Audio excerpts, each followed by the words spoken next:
right, you are live. Thanks. And you are Jocelyn, is that right? Yes. All right, Jocelyn, thanks for help today. And at 1:17, we'll call the meeting to order. And I'll turn it back to you for roll call, if that sounds all right. All right. Commissioner Magdalena, Present. Commissioner Wagner, Present. Vice Chair Dim, Present. and Chair Glidewell. Present. And then Commissioner Ishwar is absent today. Thank you. And moving on to item 3, Planning and Building Services, 3A, distribution of meeting calendar.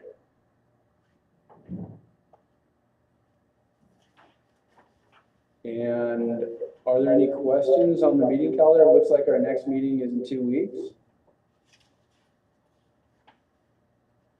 Yes, so the next meeting should be February 21st. Are there scheduling conflicts for any board members here for that meeting date? Hearing none, it sounds like we'll just take it one meeting at a time from here on out.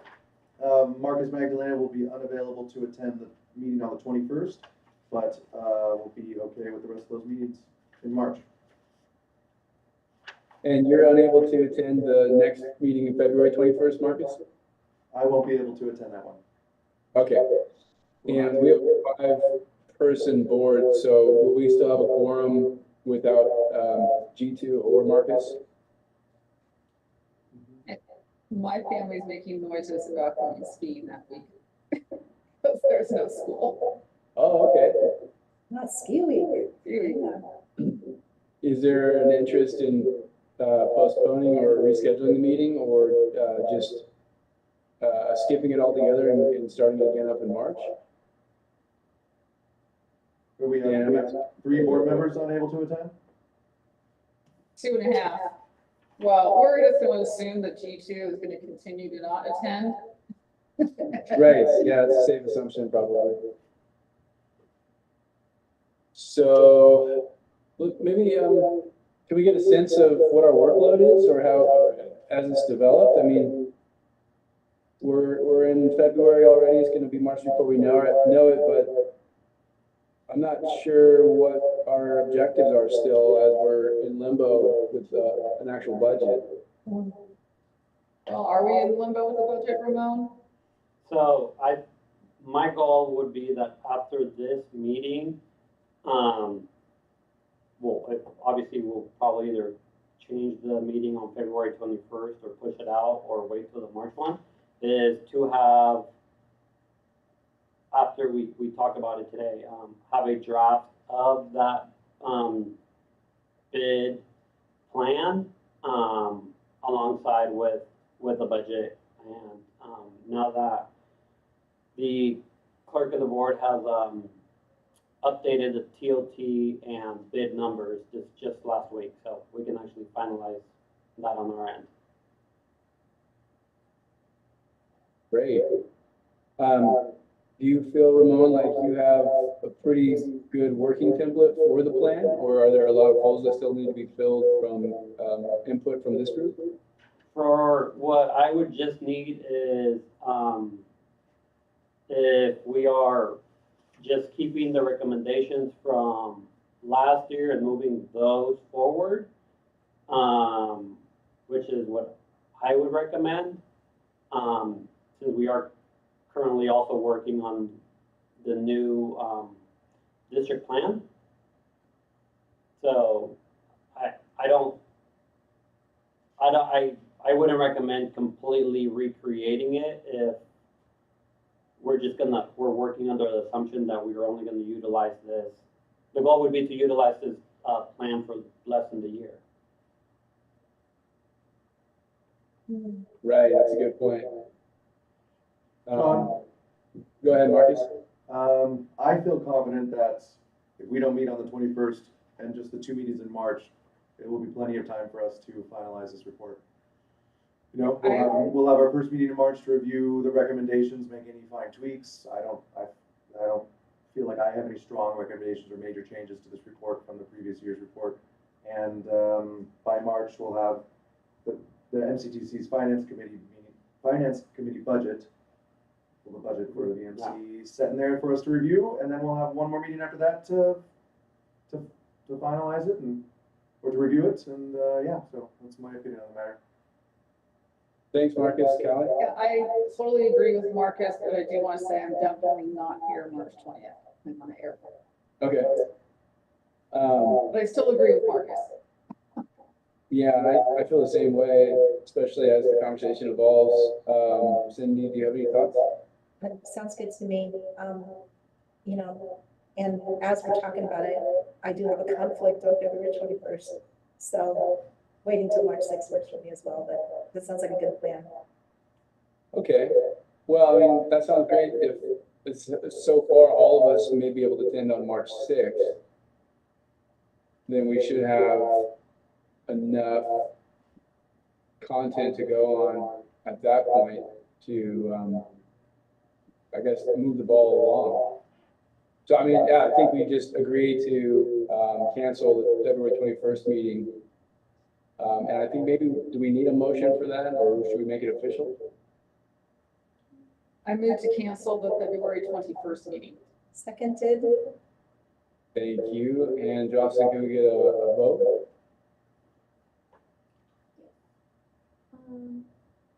Commissioner Magdalena, Aye. Commissioner Wagner, Yes.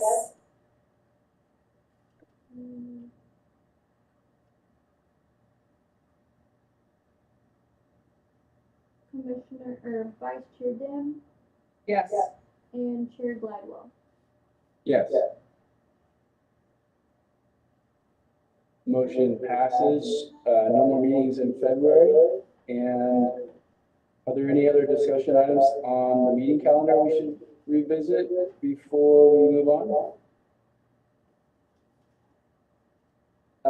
I think, just to make note, it sounds like Vice Chair Dim will be out on the second meeting in March. But we should still have a quorum if everyone else is available. And hearing no concerns, I think we're in good shape. No, I'm available. Okay. On the 6th.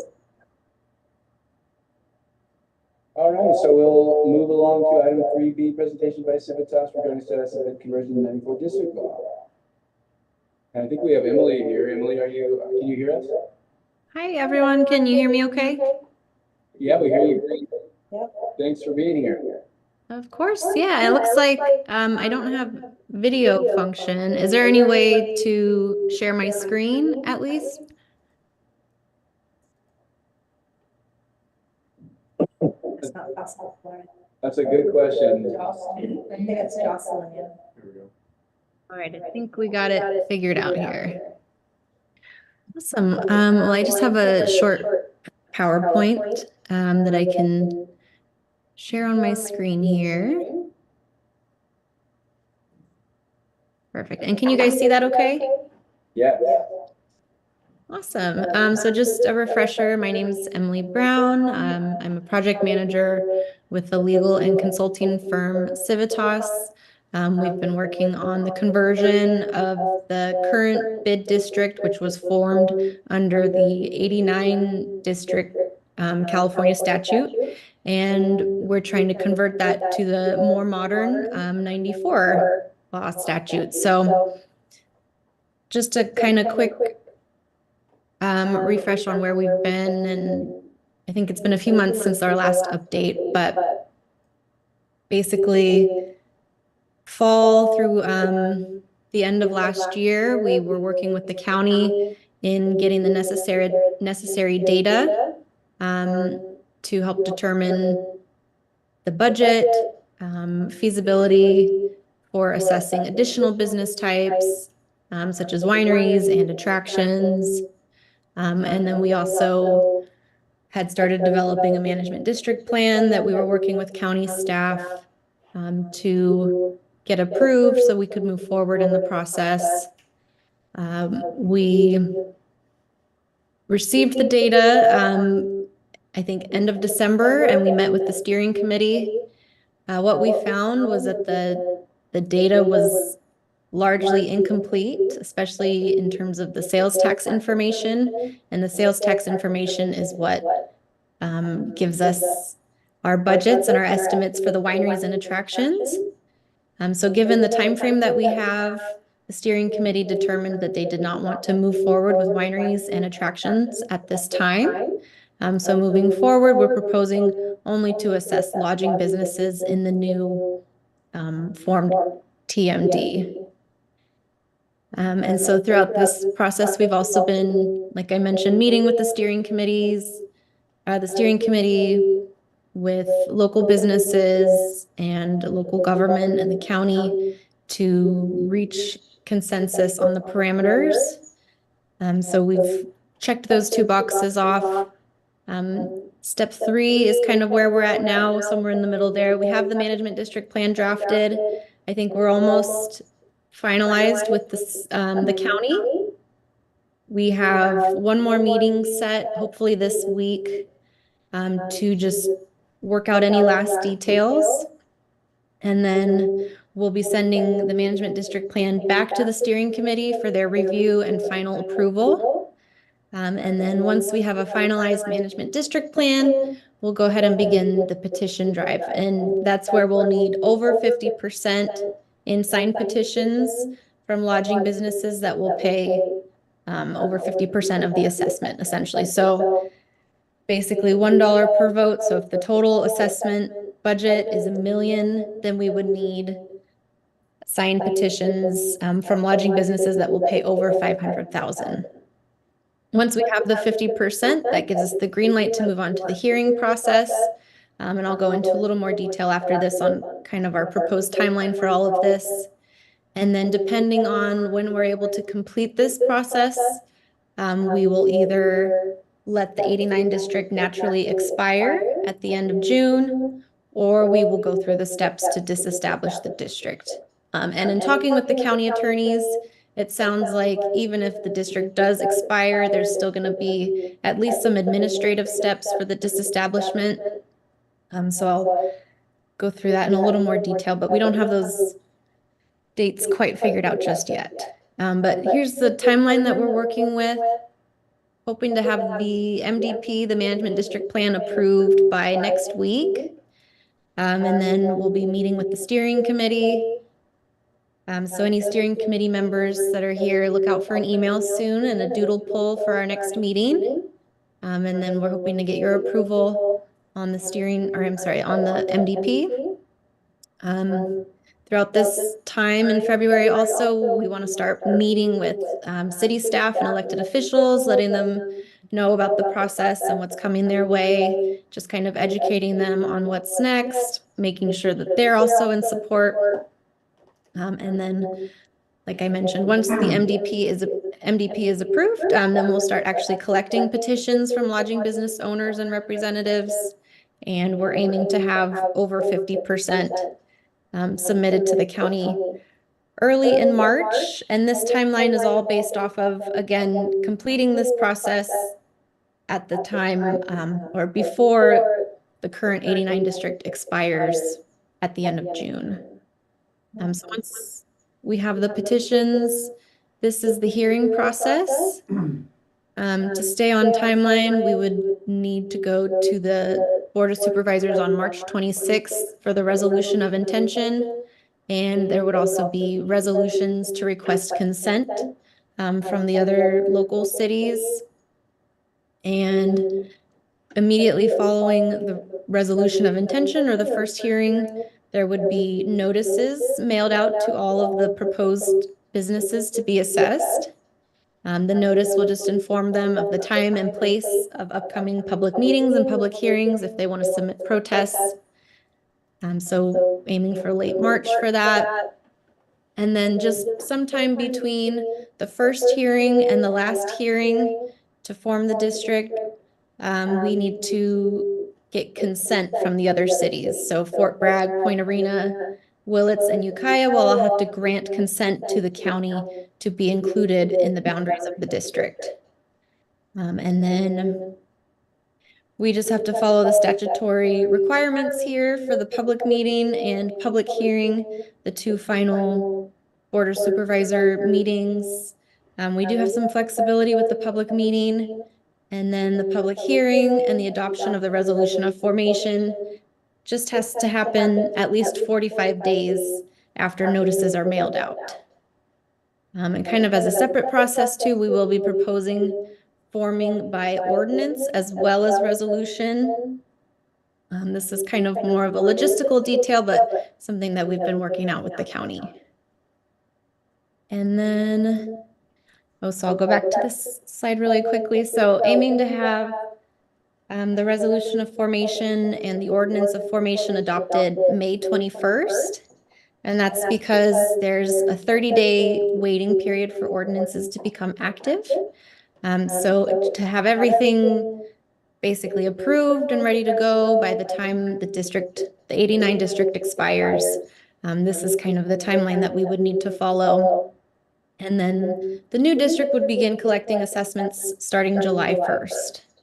And then as we get closer to these dates to see where we're kind of at in the process, we will have a little more details on how to handle the disestablishment of the 89 district, but we definitely would not disestablish the 89 district until we're absolutely certain that the 94 district is approved, has passed all of the challenge periods, and is ready to begin collecting assessments. And there's already been conversations with the county, I think, that, you know, we would, depending on our timing, I think the plan is to renew the 89 district still, at least maybe just for a portion of the year, maybe a quarter, just to make sure that there's no lapse in funding, that there's still some district in place.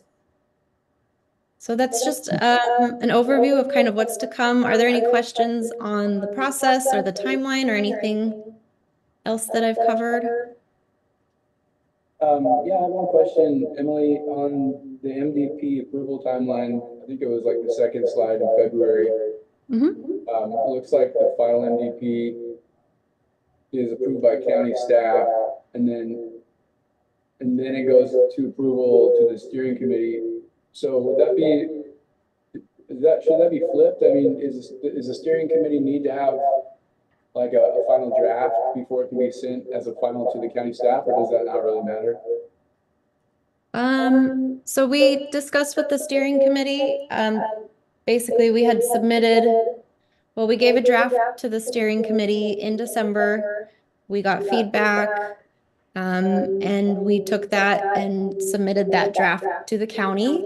And then we're working with the county now to make sure that basically everything checks out legally with them, and we're working through all of the legalese, edits, and making sure they're in a good place with it. And then the steering committee wanted to see that draft again before we officially finalize it.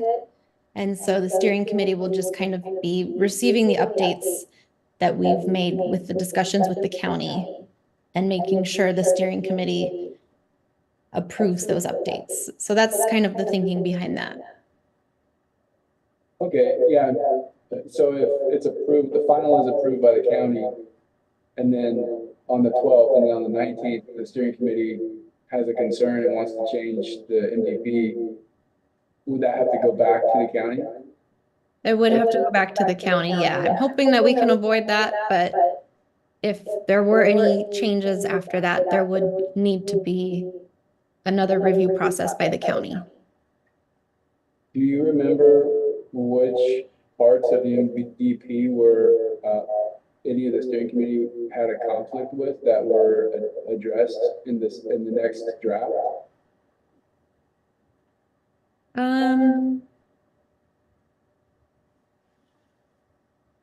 Off the top of my head, I'm not sure. I know there was some back and forth and different feedback received from different steering committee members.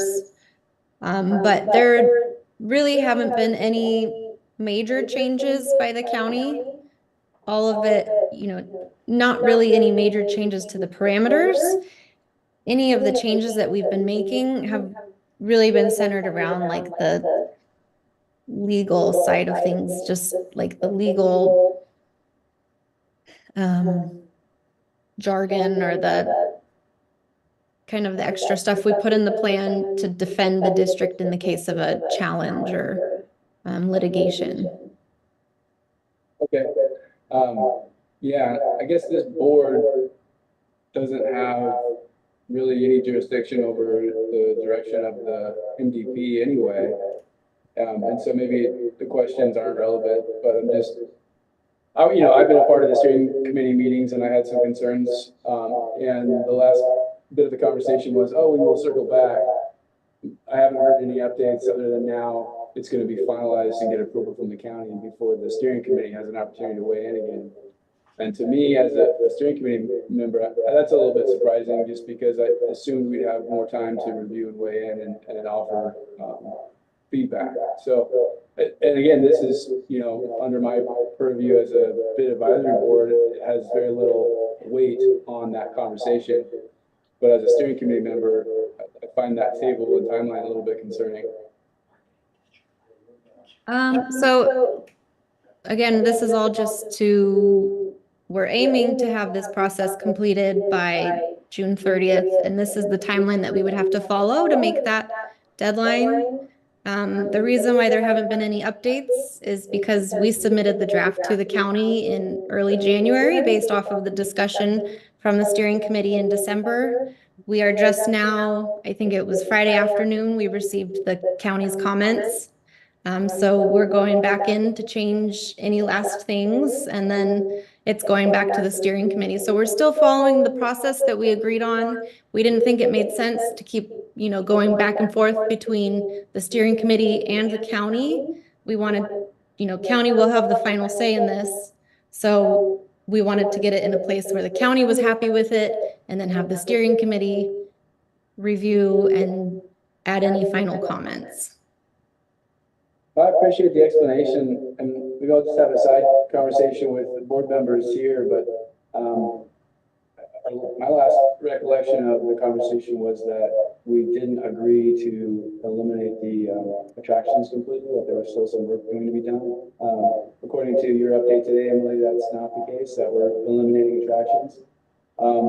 Has there just been conversation outside of committee meetings that has decided this, or is everyone comfortable with that direction, or is there still an opportunity to include those volunteer attractions to bolster that that funding? So, John, I can speak to that, John. The steering committee decided to move forward with just lodging itself at 2%, and the side conversation on that was to then a whole different project would be working directly with attractions to self-assess, but that's very different than this marketing district plan to get it pushed through as quick as possible.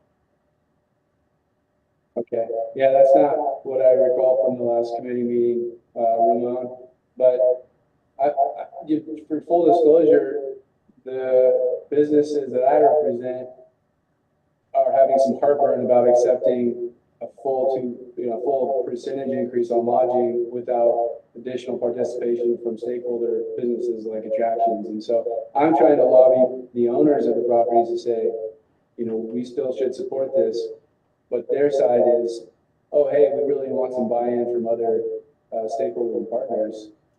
That's where I thought the conversation landed, honestly. And so I've been just asking them to hold off on, forming any opinion until we can get some feedback. It may not even have any weight for the end result if there's enough support or petition, 50% of the county anyway. So I want it to be transparent in that way. So if it's coming down to the wire and we're looking like we're at 49%, and for some reason my properties can't jump on board, I'd be pretty disappointed in that. So that's where I'm coming from. John, may I say something? Go, sorry. What was that? Was that Marcus? Okay.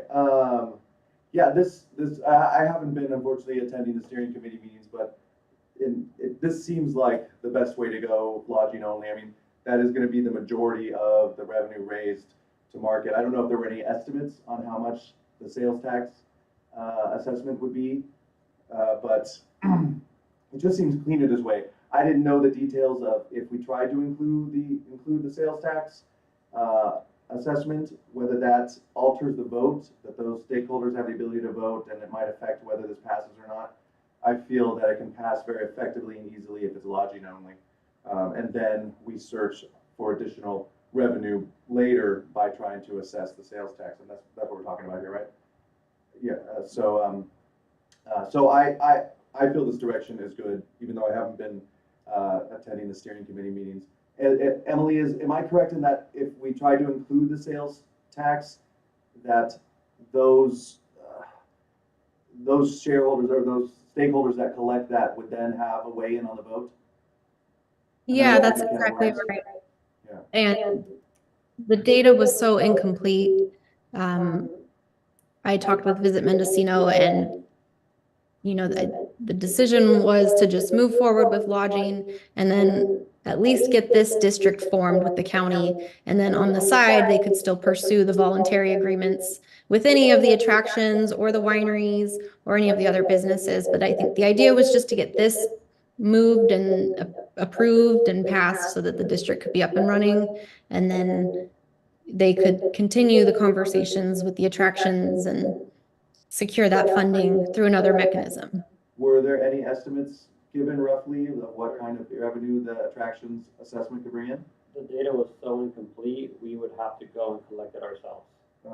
That was the big holdup. Were there any efforts made to do that, Ramon? Through unless I'm mistaken, Callie, and you can weigh in on this, was that my recollection was that we would do lodging at 2% through the marketing district plan, and then look into doing self-assess through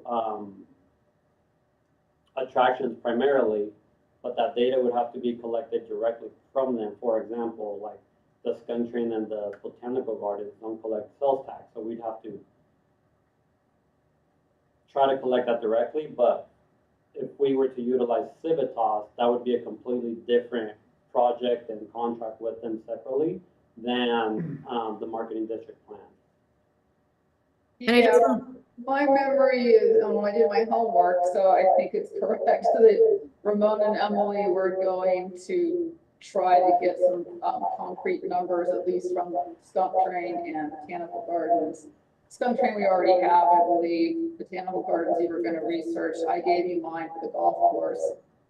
So I did my homework, so this is why I think my memory is correct. That more research was going to happen. For voluntary though, I mean, I am with John and to some degree the owners of his properties, but I'm not gonna die on this hill. But obviously it is important, so I think at the very least if we could have agreements or promises from the larger attractions, it could go a long way. Another comment is, and this isn't coming from me, I recognize the value of the increased budget to the DMO for the county and for our properties. I understand that. What I'm representing is the sentiment of those people who will be voting and how the argument is escalating into Fort Bragg. There may be an opportunity for lodging owners to lobby against the increase so much that they withdraw from the bid entirely as a municipal district. And I don't know how much traction that actually has, or whether or not that even matters in the outcome of the VMC budget. I mean, again, It would be devastating. well, Not Fort Bragg. maybe there's enough voting power outside of Fort Bragg to pass the T-bid anyway. And there could be enough math that can be done that it's not significant to continue working with Fort Bragg. But I'm just saying, this is the conversation that I'm hearing rumblings of.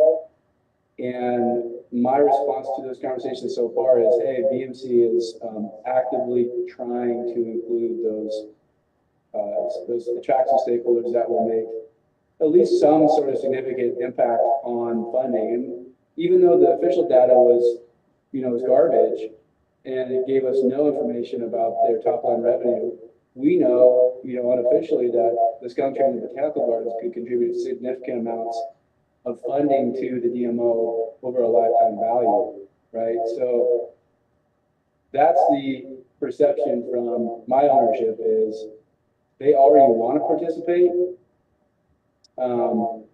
There's no reason why they can't be included.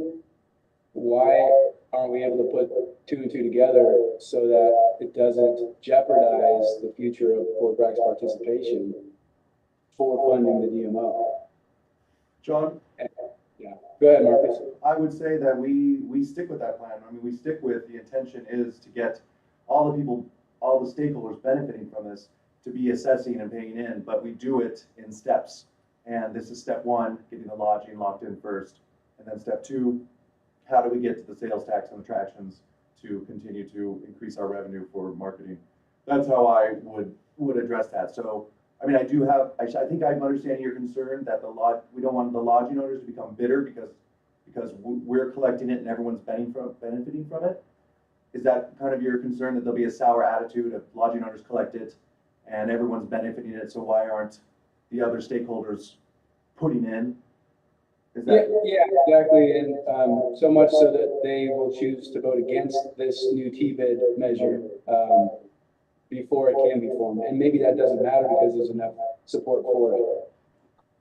But if it's approached in phases where there's no guarantee that it's a part of the process, we all know how these things work, and measures get promised and then, 10 years goes by and we forgot to revisit it.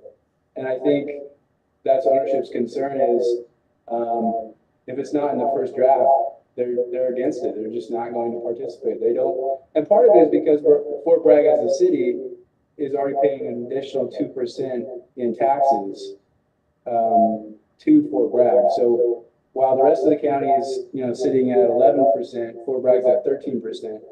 So why are we going to 14% unless we get a little bit of consideration and reciprocation from our partnering attractions and all that stuff? And so the conversation can become heated, and I'm just, sitting there saying, I think you're looking at it wrong, but that's your perspective. So here's where we are. And I just wanted to bring that information to Civitas and the steering committee so that I can come back with ammunition to them to say there's legitimate efforts being taken. And I thought that's where we were at, but now it sounds like we're just going to, ignore the attractions until we pass phase one, which could still pass, but there's a greater potential for Fort Bragg to vote against it without the attractions. John, I'd be careful at saying that we're gonna ignore them. I think the plan is still to pursue it. It's just not gonna happen in this process initially. And it'll be up to us stakeholders to make sure that the process continues to pursue assessment from other places, aside from lodging, to increase revenue for our marketing. I see this as the clearest way forward, what they presented personally, the best move forward, and especially given the lack of data and knowledge of what including that in this attempt would look like, including the assessment of the sales tax and attractions in this move would look like. It's an unknown. It's too big of an unknown, in my opinion, from what information I've been able to gather here. So that's what I would say. I'd say we make sure whatever oversight boards are created in the under 94 law that they continue to pursue additional revenue and additional assessment by making all the stakeholders that benefit from marketing to pay in somehow to, Yeah, I mean, that is all neat and tidy, but it's not political. I mean, that's not reality. What John's not gonna say, that I'm gonna say for him, is without the Beachcomber group, the overall bid will probably not pass because there's already some big properties that I know are voting against it. And without the Beachcomber group, we definitely lose Fort Bragg, even if it passes in the rest of the county. Fort Bragg City is out, and I think they're roughly 25% of our revenue. So I don't think it's wise to just say not doing it right now. Perhaps Pam and Mike can be persuaded with with commitments, voluntary commitments from the bigger ones. But we can't just, wave our magic wand and say, this is what we're doing and expect it to be okay. What does that look like, just out of curiosity, if a city opts out? They stay with the 94 law or they're out? They're not assessed They're out, anymore? Point Arena was out for several years, if you remember. They Yeah, just I don't do remember. anything. So it would just be zero revenue. It wouldn't be the 89 law continues with them. It would just be they are out.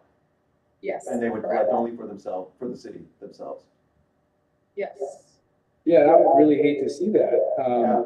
I mean, Fort Bragg, that 2% of the additional TOT that Fort Bragg collects, part of that goes towards its own local DMO, right? Visit Fort Bragg. But it doesn't work well without the larger county DMO. It doesn't work as well, I should say. And I would hate to see visitation and tourism to Fort Bragg suffer because the aging lodging owners population fails to see the value of increasing this tax or this assessment. And so I'm frustrated by it because I cannot communicate the value that I see well enough for them to get on board with, voting yes on the new T-bid structure.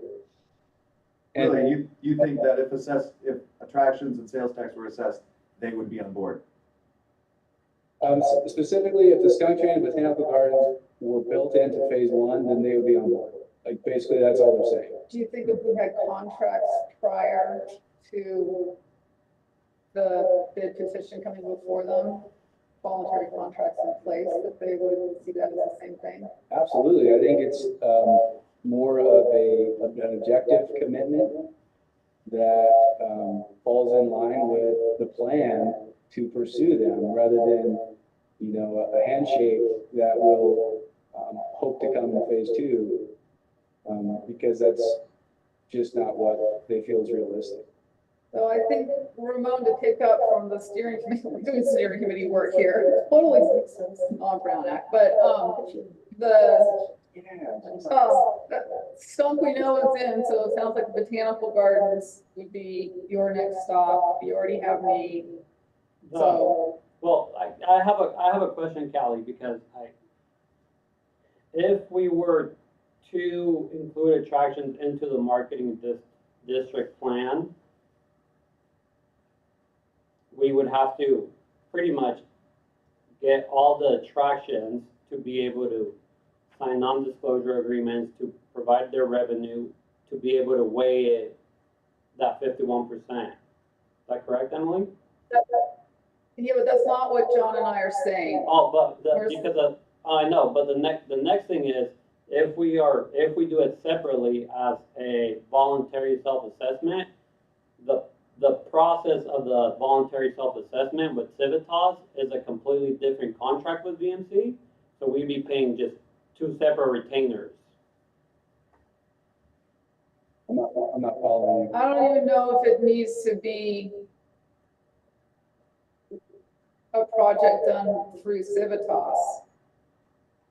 I think that the Beachcomber group is just, and probably others, are just looking for commitments from the big ones. I don't need to go into the politics of this country, but there's probably some going on there.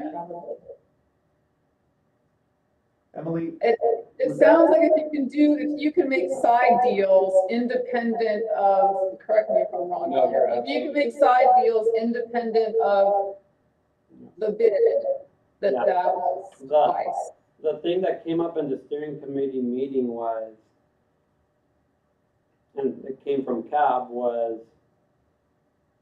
if we do voluntary self-assessment from individual attractions, what's the specific benefit that they will receive than that the non-assessed attractions would receive? And is what they are receiving better than what lodging is receiving, who's the big assessor of the bid, I guess. That, right, is that correct? I From feel like that was, a question that was asked, and the response was, we can brainstorm enough value as a response to that question, to those attractions, to make it worth their while. And if we, if we're paralyzed from acting based on not having a response to that, I find that unacceptable. Why can't we just say to the skunk train who's all ready to participate, we can't guarantee that you'll have equitable coverage and marketing dollars off of year one. You assume the risk that this won't generate X amount of dollars in PR and whatever. They're already on board. There doesn't have to be much of a consideration discussion, is my understanding of the entire conversation. So I know Cap said that, but that shouldn't have killed the effort. If the lodging owners in Fort Bragg will be satisfied by the skunk train getting assessed on a side deal, then we should definitely go that route. But Emily, if the overall feeling was to try to go after attractions and sales tax, is that all part of it? Attraction and sales tax? No, Or it's just just attractions? top line revenue from voluntary attractions. Just attractions Voluntary then? assessment. Does that change the timeline of getting this done? So keeping these attractions as a voluntary addition, you're saying?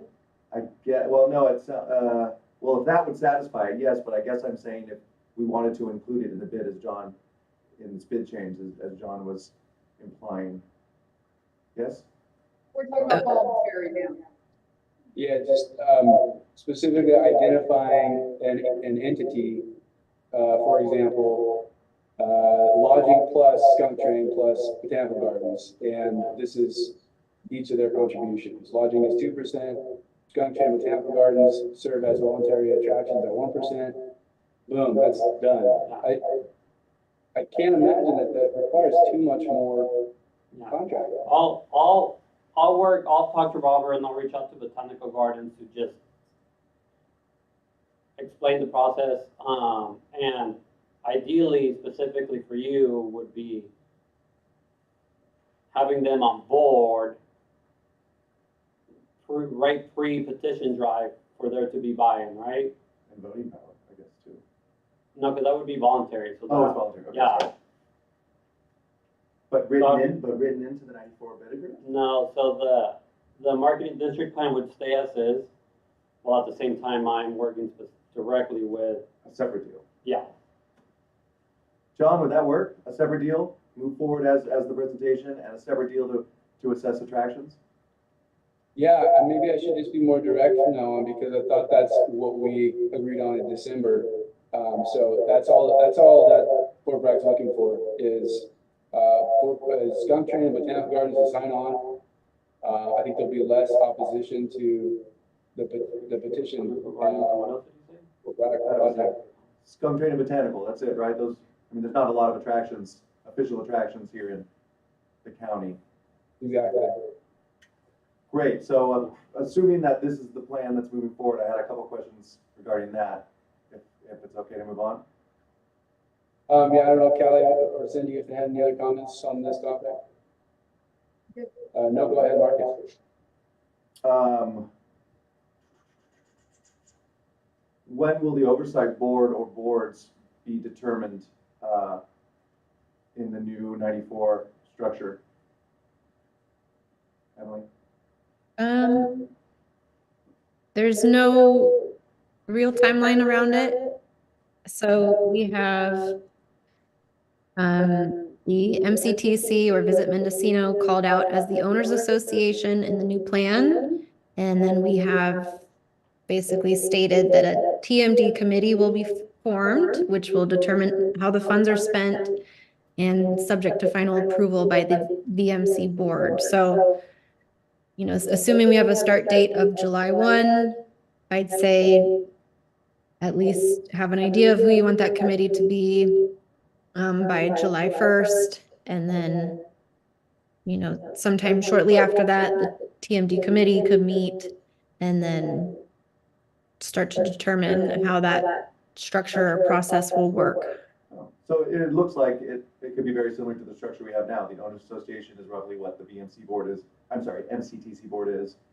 And then the new MCTM board is kind of what the bid advisory board is. Am I understanding that right? It could be, yeah, you could Structure. keep it the same. You could add other members if you want. They don't all have to be, so the TMD committee does not have to be only MCTC board members. It doesn't all necessarily have to be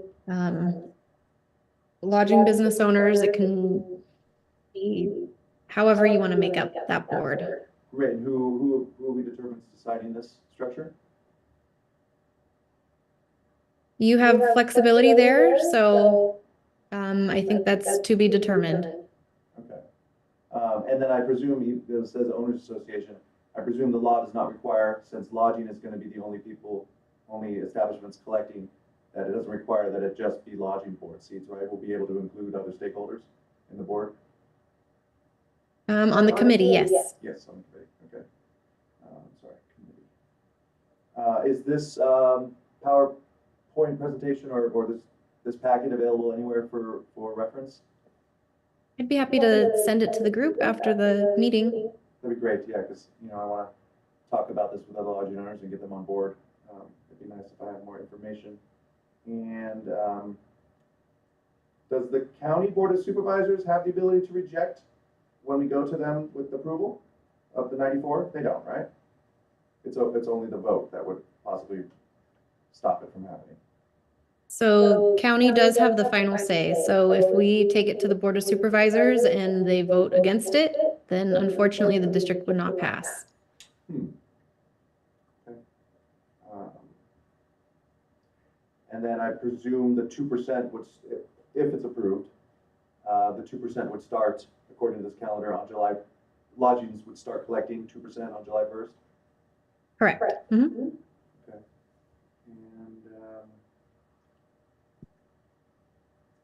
And that was all my questions. Thank you. Thanks, Marcus. Callie, go ahead. I've actually one that's related to this board.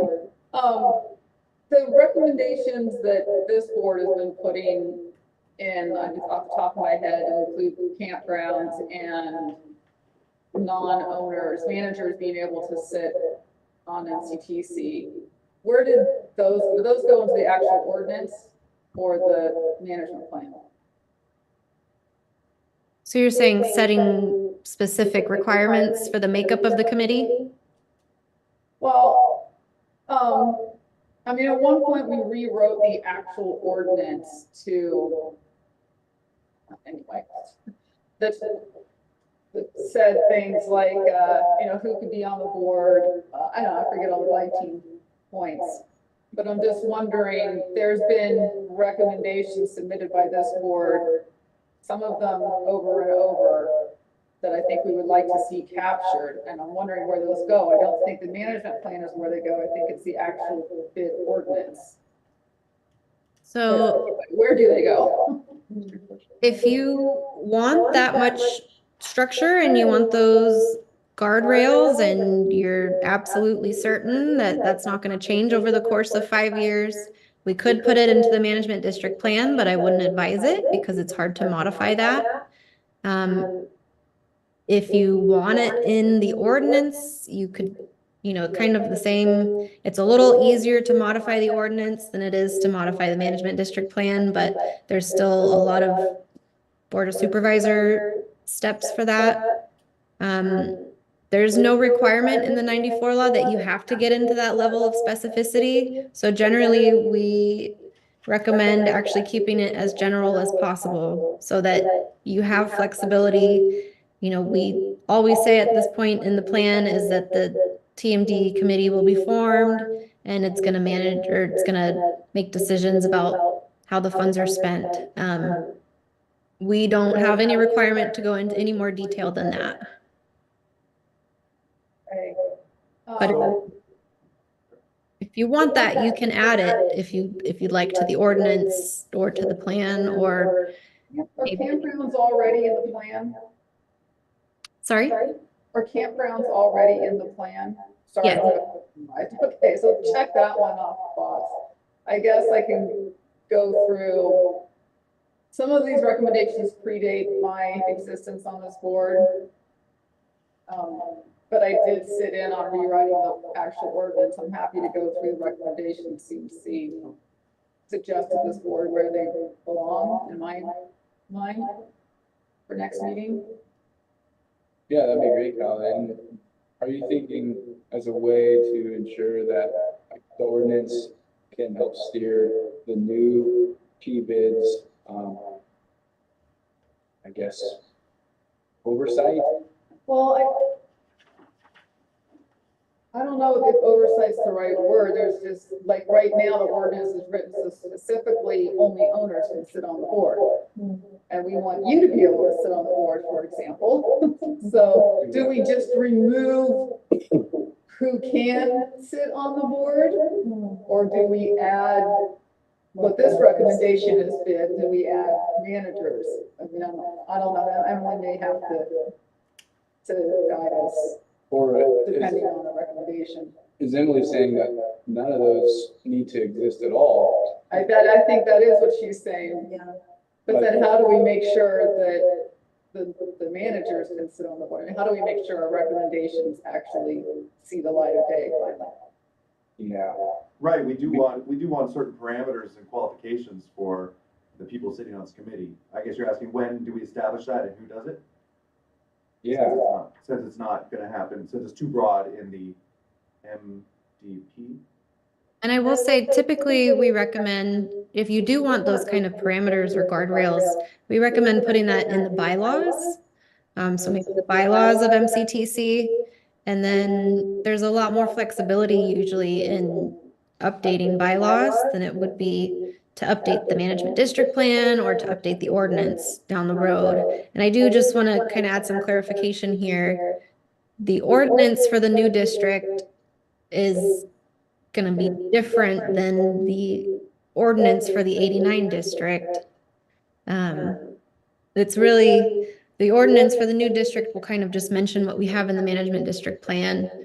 Maybe the county will want to add more to that. We'll kind of have to see how that plays out, but it's not subject to the same requirements as the 89 Act. And the 94 law district does not require that, you know, there's a bid advisory board. It doesn't have to be appointed by the board of supervisors. So there's a lot less kind of restrictions or oversight in that way.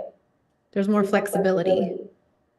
Flexibility is good. So I'll do my homework, and maybe next meeting you can just help us quickly say, you can omit this, this goes to the bylaws, this goes to the ordinance, and.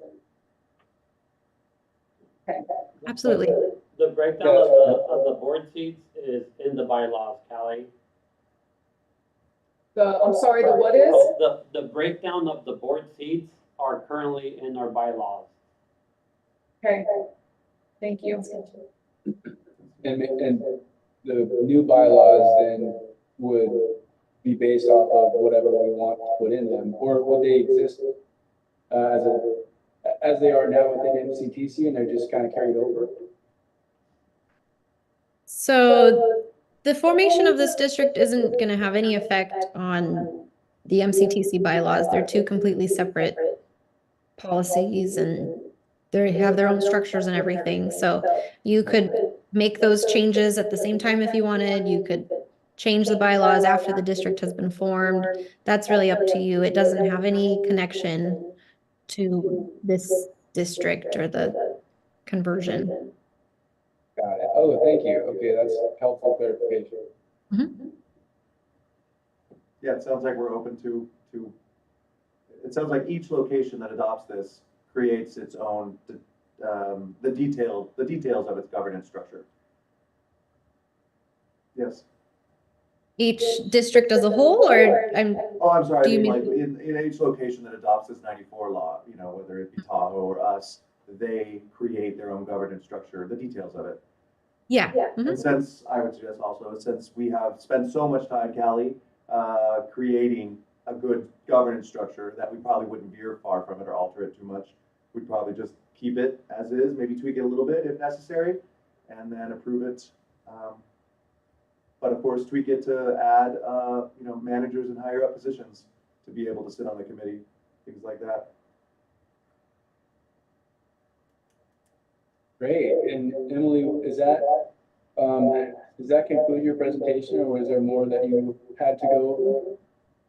That was pretty much it. These last few slides are just kind of a quick summary of what we've laid out in the management district plan. So we are proposing a 5-year term. That's the maximum term for the formation of a 94 district. Like I mentioned, aiming to begin July 1st. And then after the first term, or after the initial term, if the district is renewed, you would then have the option to renew up to 10 years for any subsequent terms. And then boundaries would be the same as the current bid. And we just talked about the governance, the TMD committee, the assessment rate. We're proposing 2% on all lodging businesses, campgrounds included, short-term rentals, hotels, motels. We wrote into the plan basically mirroring the TOT exemptions to make it easier for the lodging properties. So basically any revenue that they're paying the TOT on, they would also pay the assessment on, just to make it, you know, streamlined for the lodging properties and also for the county for collections. We did write into the plan, per the steering committee's feedback, a 0.5% increase in year 3, which would be a 2.5% total rate. And then we've already talked about the wineries and attractions. We're proposing not to assess those via the district at this time, but instead pursuing the individual voluntary agreements. And just to add a little more clarification on that, with the voluntary agreements, it's basically like a private contract. So we're not subject to the same requirements as the district formation. So we don't technically need the revenue estimates or anything like that. It would be helpful to have, so you guys can use those in your projections, but there's no requirement for that. It's just a private contract between Visit Mendocino and, you know, Skunk Train or whichever attractions or businesses you wanted to contract with. And so it is kind of a lengthy process, at least from our experience. There's, you know, differing levels of variability, of course, but it's been our experience, especially with the larger businesses. There's quite a lot of back and forth in getting those agreements approved. So we're not sure how long that process could take. I think the idea was to focus on lodging for now and get this passed, but I hear your feedback and that's helpful. So I'm happy to help in whatever way we can in getting that part of the process moving as well. Thanks, Emily. Marcus, go ahead. Just, I realized I had a few more questions. If a city does opt out, what's the window of them getting them back in? Can we do it before the 5-year renew? Or do they have to wait until that happens? The short answer is yes, they'd have to wait. But if you wanted to add them back in, you'd have to go through a modification process with the county. And that would be modifying the MDP basically to add them back in. And that could, so the statute on modification is silent on whether or not petitions are required. So that would be open to interpretation. So it's, you know, I guess with adding them in now, they would all be included in the collective district with all of the businesses combined. But if we did add them in later, then you'd have to get potentially 50% of that city itself, if that makes sense. Yeah, but it could be done mid-term. It could, yeah. Okay. And then, you know, I guess I need to bring this up to the steering committee, but I see one of the parameters that, for me, is going to be a controversial and create opposition, and that's that 0.5 increase in year 3. But that's, when is this proposed plan gonna be officially finalized and go before the Board of Supervisors? So the 0.5% increase was in the draft that was circulated to the steering committee in December. Right? So hopefully that was on the steering committee's radar, but Oh, I'm if sure it we, was. I didn't realize that was part of the parameters, but that's of course my fault for not looking, but I just feel like the steering committee might have, I don't know. I just feel like that's gonna be a hot topic, but that's something I need to bring up with the steering committee, I presume. I'll just validate your concerns by saying that was brought up at the last steering committee meeting and subsequent email threads.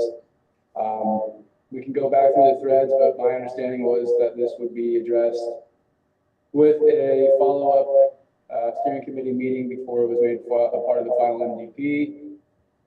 Again, that's where my concern of the timeline, getting a final draft to the county would require more revisions from the steering committee and then cause delays. So some of the concerns from that December meeting are still on the table, that being a big one of them, so you're not alone, Marcus. Right, and I'll try to get more involved in the steering committee, but I do feel, just so you know, and so Callie and know, I do feel that that's gonna create opposition, that proposed increase. I'm not backing that up with any data, that's just a gut feeling. So just wanted to express that. Thanks, Marcus. Mm-hmm. yeah, if you want, I mean, I can send out the draft as we have it to the steering committee and let them know that there may be some changes between now and then, or if you want to wait until we have those changes or those updates finalized with the county, then I could send it out.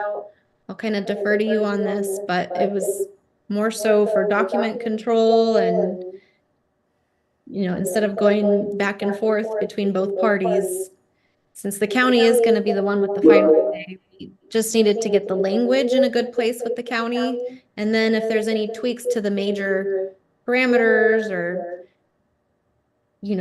larger issues, then we can make those changes after the steering committee provides feedback.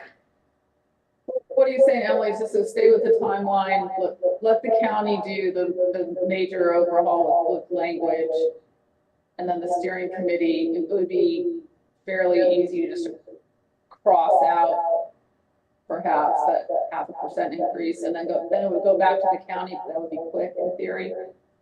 Yeah, exactly. All right. Great. I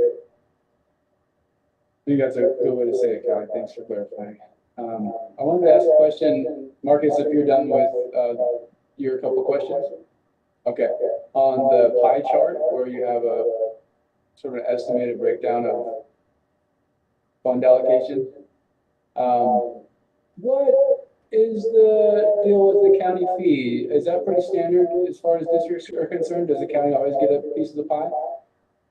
Yeah, and I think this was just kind of a carryover from what the county's currently collecting.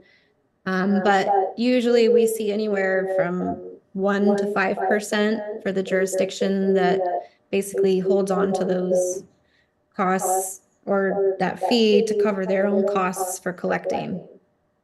And in this case, with the district assuming all collection responsibilities without any county match, what burden does the county have, or what actual administration are they going to be doing that will justify such a large piece of the pie? I mean, if you're saying 1 to 5%, my recommendation would be to play a little hardball and go back with 1% and give the remaining 2% back to administration.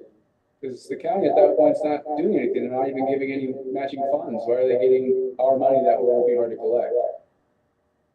So the county is the one, my understanding is that they're the ones actually receiving the collections from all of the hotels and the lodging businesses and following up for interest and penalty charges and everything else, making sure that they're compliant.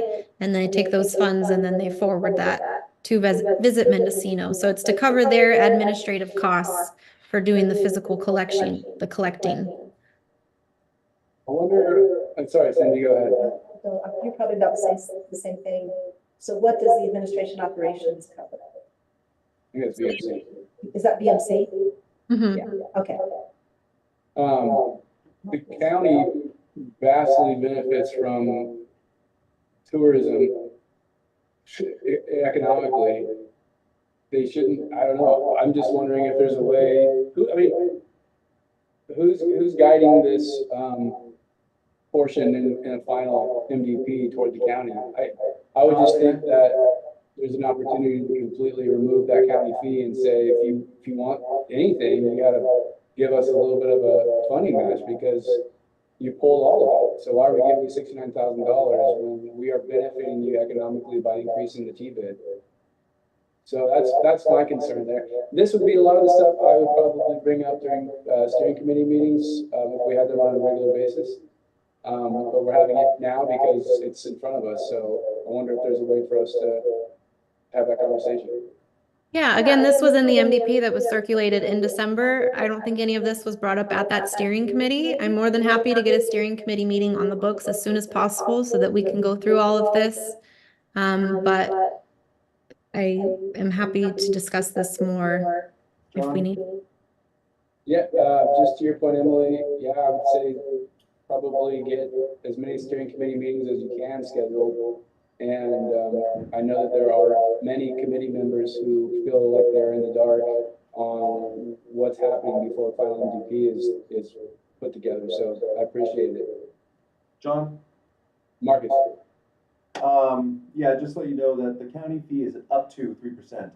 They bill according to the work they do. So it, in the past, it's ended up at 1%, 1.5% when the bill actually comes in. But you do make a good point in that, that 3% is just a budgeted amount of up to 3%. They can't charge more than that. But like I said, it usually comes in below that. But given the fact that the bid's about to double and their workload isn't going to heavily increase based on the fact that we're collecting more money. So there's really no reason to basically double their potential value of their county fee. And they do, their staff has to do the work to send out the paperwork, collect it, deposit it, account for it, and then pass it through to MCTC. But I would maybe suggest that we would probably change that to like 2%, not to exceed 2%, because we should look at what the actual value was for the last like 2 or 3 years. Yeah, I was just pulling up just from this current fiscal year budget, 24,000. that fee was budgeted, it would be up to almost $40,000 And what did the bill come into? was this current fiscal year. You don't have the data on the last bill, do you? Um, But again, if the last one was budgeted at a max of 40,000 and they haven't been coming in at their full 3%, they're probably spending $20,000 to $30,000 a year on administrating this. So 69,000 does seem a little excessive. If that were 2%, what would that be? 23? 23,000? No, 46. And that seems pretty reasonable. So I suggest the steering committee take into consideration changing that pie to 2%. Is that who it's up to? The steering committee? Ultimately, the county would have to approve it. Right, but we present it to the county as 2%. And we could certainly justify it if they say, why did this change from 3% to 2%? So, We're like, hey, why is the change of no money coming our way? Yeah. So is that, who has the power to change this proposal?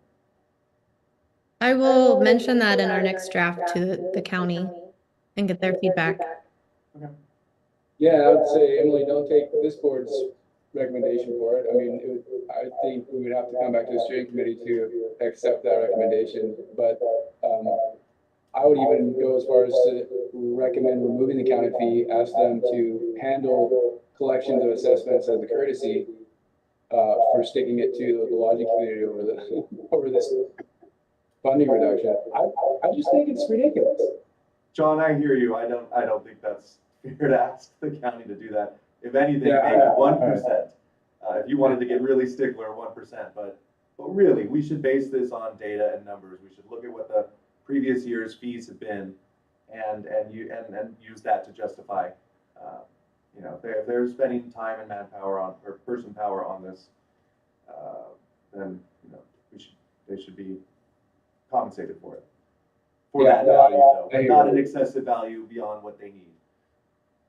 That sounds good. And I guess just as a tangent, I'm sorry, Emily, if I am coming across as aggressive. I am frustrated with many surrounding conversations to this that I feel haven't had as many opportunities to be placed in that appropriate arena. And so the steering committees, I think, will really help with some of those concerns.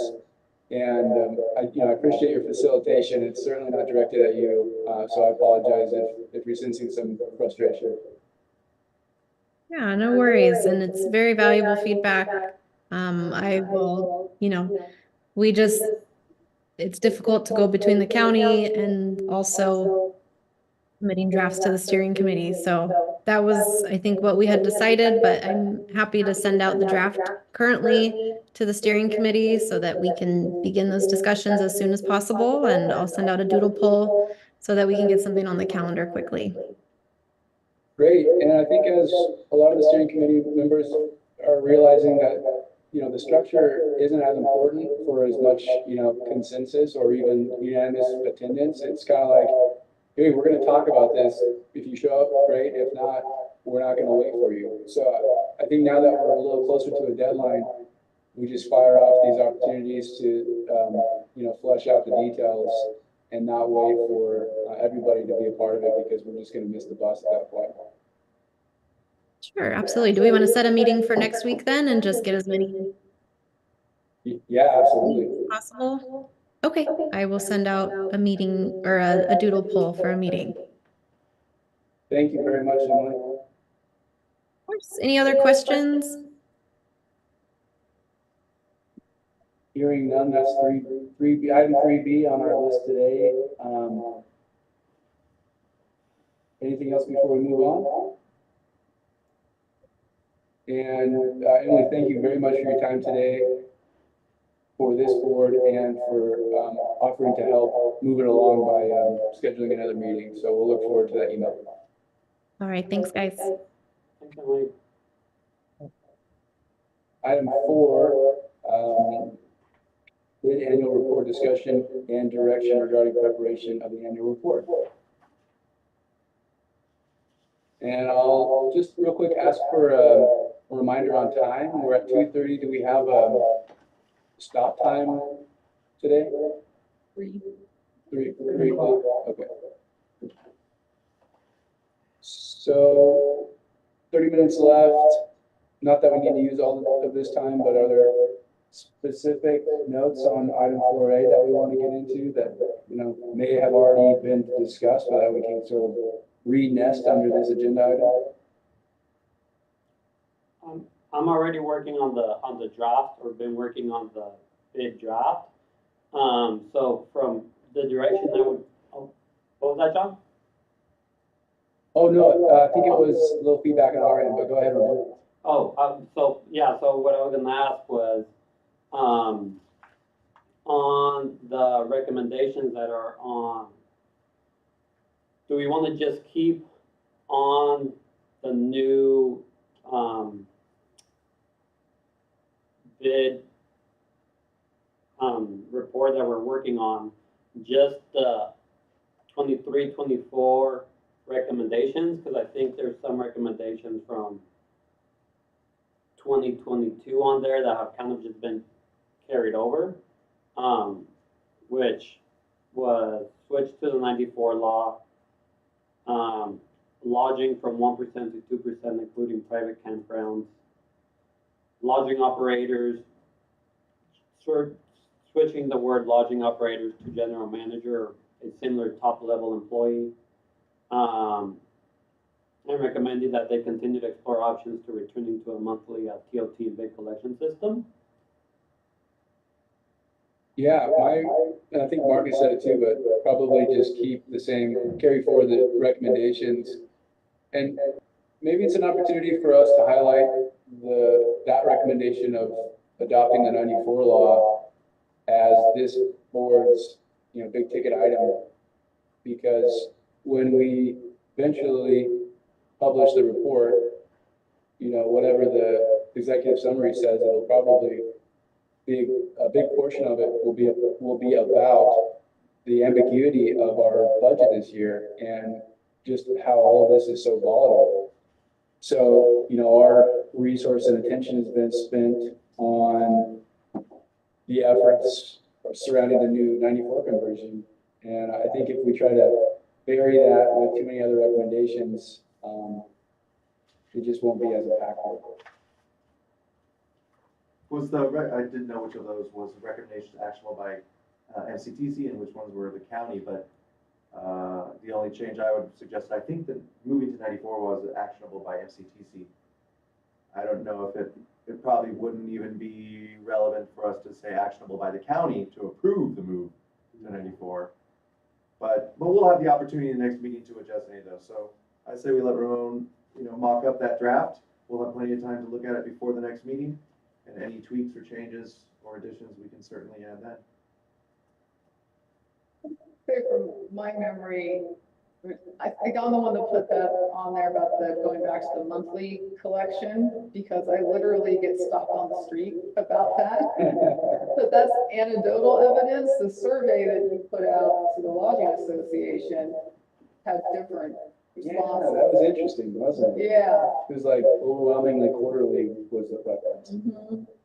So I don't know what to do about that. Although the county's not gonna go back to monthly, but maybe it doesn't matter. At this point. Do you guys think I should keep it on the no one, or should I remove that one from? Well, if you guys, in the past, we usually, if there was a recommendation we had that no action had been taken, we would re-recommend it, wouldn't we, as a new, or we would just re-recommend it from a previous year's recommendation as a new recommendation this year, but yeah, that's a good question. Yeah, because that recommendation, the way it was worded, was to explore options to return to a monthly TOT bid collection, not necessarily move to a monthly TOT bid. To just explore the possibility. And John, if we went back to a monthly, they'd probably charge us more administrative work having to process it more often. That's funny. I'm okay with moving that from, you know, just keeping it as a previous year recommendation and not rehashing it as a current year recommendation. I'm okay with that. I think I agree, because we have empirical evidence that not everybody wants that. Bulletproof data. Yeah. Bulletproof. And if it's a recommendation for the MCTC board to move forward with the 94 law, that's a moot point now.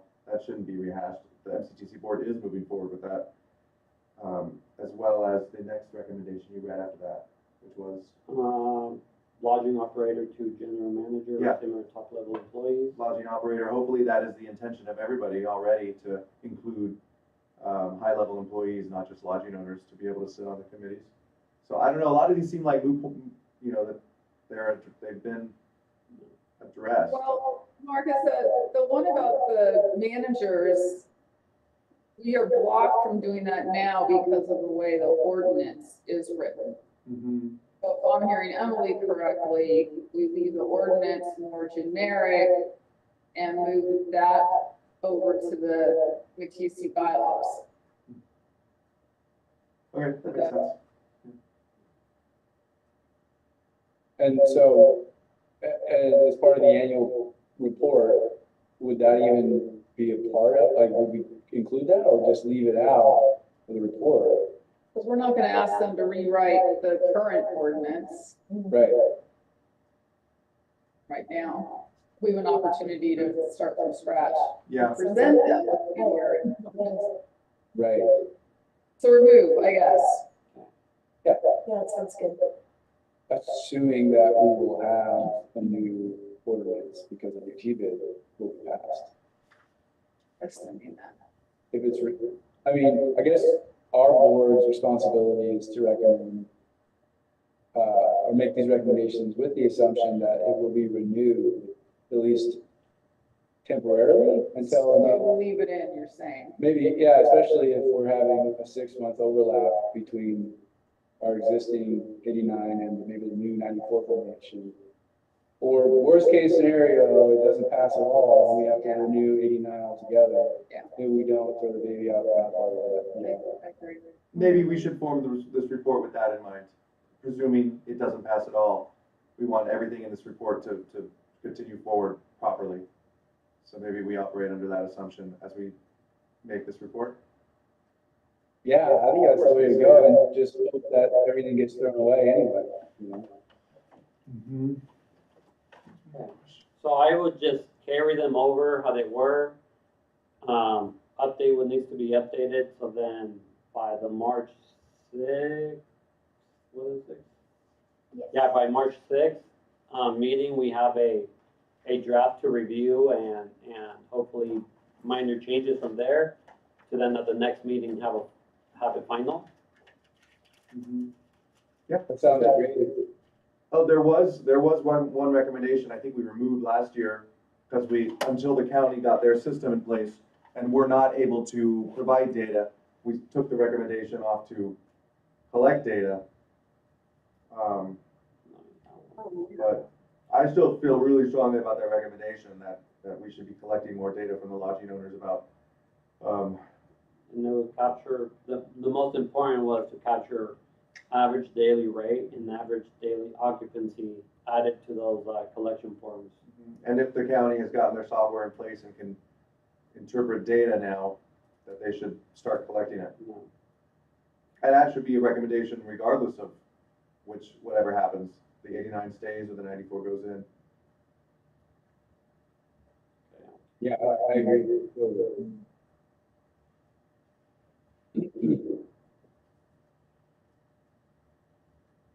And Ramon, you said you'd be able to email this over to us before the next meeting, is that right? No, I'll have to finalize, update it, create it, and then I'll send it to agent to post for next meeting. Yeah, for the next Yeah. meeting? Yeah. Okay, yeah, thank you. Any more discussion on item 4A for the preparation of the annual report? Hearing none, we'll move on to item 5, communications received and filed. And I guess I look at you, Jocelyn. We don't have anything received as of now. Great, thank you very much. Matters from the public, item 6. We have no members of the public attending the Zoom meeting. Thank you very much. Moving on to item 7, matters from this board. Marcus? Cindy? Got it? Okay, hearing none, I will ask for a motion to adjourn. So moved. Okay, seconded if that's required. Sounds like we're out of here. At 2:40. Thank you. Thank Bye, guys. Bye, guys, see you later. Thanks, bye. Bye. Bye.